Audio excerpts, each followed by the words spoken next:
Hello दोस्तों, स्वागत है आपका ई विद्यार्थी की वेबसाइट पे। तो चलिए शुरू करते हैं हमारा अगला टॉपिक, जिसका नाम है मंदिर।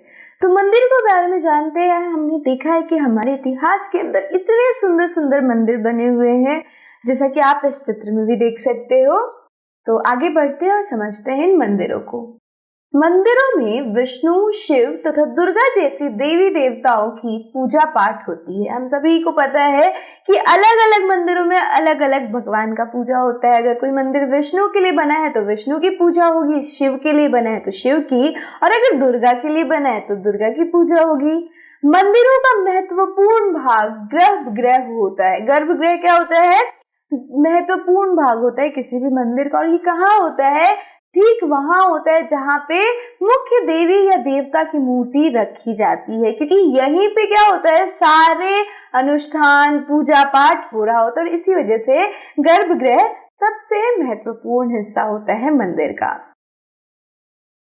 जहां मुख्य देवी व देवता की मूर्ति रखा जाता था, इसी स्थान पर पुरोहित धार्मिक अनुष्ठान करते थे। गर्भगृह के अंदर धार्मिक अनुष्ठान होंगे। ओके, आगे चलते हैं।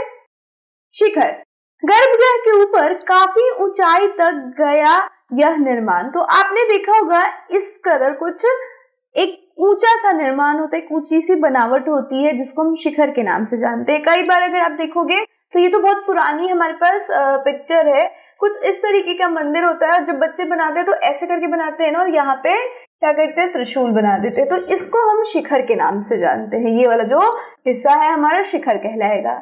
मंडप अब दूसरा हिस्सा होता है। यह एक प्रकार का सभागार होता है जहाँ पे लोग इकट्ठा होते हैं। तो आपने देखा होगा मंदिर के आसपास, जैसे कि गर्भगृह सभी ने देखा है कि बिल्कुल बीचों बीच होता है, और उसके आसपास आप खड़े होते हो जब भी आरती होती है या पूजा पाठ हो रहा होता है। तो जहाँ पे आप खड़े होते हो वो मंडप होता है, उसको मंडप हम कहते हैं। और ये एक तरीके से सभागार होता है, यानी लोग यहीं पे इकट्ठा होते हैं पूजा पाठ के लिए। उत्तर प्रदेश के भीतर गांव में आरंभिक मंदिर है। यह लगभग 1500 साल पहले पक्की ईंटों और पत्थरों से बनाया गया। ये जो आपका मंदिर है, इसका निर्माण आज से 1500 साल पहले किया गया था। और ये कहाँ स्थित है? उत्तर प्रदेश के भीतर गांव के अंदर। और इसके अंदर किस किस चीजों का इस्तेमाल हुआ है? पत्थरों का और ईंटों का। आगे चलते हैं। यहाँ पे आपको एक्का शिमक नाम का एक मंदिर देखने को मिलेगा। अब यह इसकी क्या खासियत है? एक्का शिमक जो होते हैं उसका मतलब ही होता है एक पत्थर से बना हुआ, और ये महाबलीपुरम में है। और इनको एक पत्थर के अंदर से पूरा मंदिर बनाया गया। तभी आप छोटे छोटे स्ट्रक्चर्स देख पा रहे, छोटे छोटे मंदिर है, ठीक है। तो यह मंदिर एक विशाल मंदिर पहाड़ी को तराश कर बनाया गया है।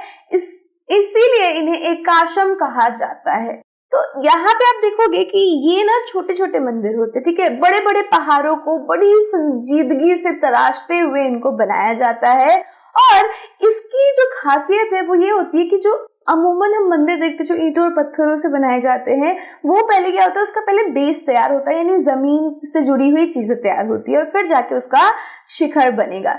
लेकिन इसके अंदर इस एक्कामाशिक मंदिरों में सबसे पहले इनका शिखर बनेगा, और फिर जाके ये नीचे वाला भाग बनाया जाएगा। यानी कि इसको ऊपर से तराशा जाएगा, और ऊपर से तराशते हुए इसको शेप, आकार देते हुए नीचे तक बनाया जाता है। तो ये कुछ संरचनाएं हैं जो कि हमारे अतीत के अंदर, हमारे पौराणिक भारत के अंदर मंदिरों को बनाया जाता था इनके द्वारा। तो ये था हमारा मंदिर, और हमने समझा मंदिर के अंदर क्या क्या होता है। अब नेक्स्ट वीडियो में चलते हैं और ऐसे ही एक मजेदार से टॉपिक के बारे में बात करते हैं। आप तो देख ही रहे हैं, इमारतों की बात हो रही है, चित्रों की बात हो रही है, तो बड़े ही मजेदार टॉपिक्स है इसमें। तो नेक्स्ट वीडियो में बात करते हैं और नए मजेदार टॉपिक के साथ आपको मिलती हूँ मैं। तब तक के लिए keep learning with us and keep watching us. Bye.